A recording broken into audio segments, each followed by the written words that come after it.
Guys এয়া আমাৰ কনভকেশ্যনৰ setup মানে এখন জিও ফিল্ড আছিলে মানে কেনেকুৱা কৰি দিলে আমি আহি ধৰিব মানে পৰা আমি নাই আচৰিত হৈ গৈছোঁ মই আপোনালোকক আমি দেখাই ধৰিব আছোঁ পৰা নাই। এইফালে চাওক এখন গেট আমাৰ মুখ্য গেট তাৰপিছত এইপিনে এনেকুৱা আছে আৰু ছেটআপটো চাওক না এইখন আমাৰ জিও ফিল্ড আছিলে আৰু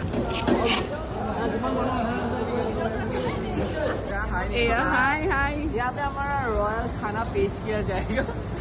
এয়া হৈছে খানা हेलो गाइस আমি আহিছোঁ ডকচি খাইছো আমি ভাবিবই পৰা নাই এখন জিও ফিল্ড বুলি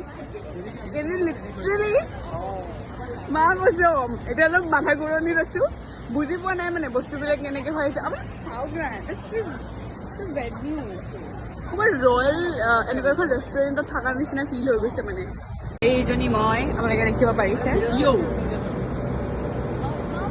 যাইছো এতিয়া আমি বাই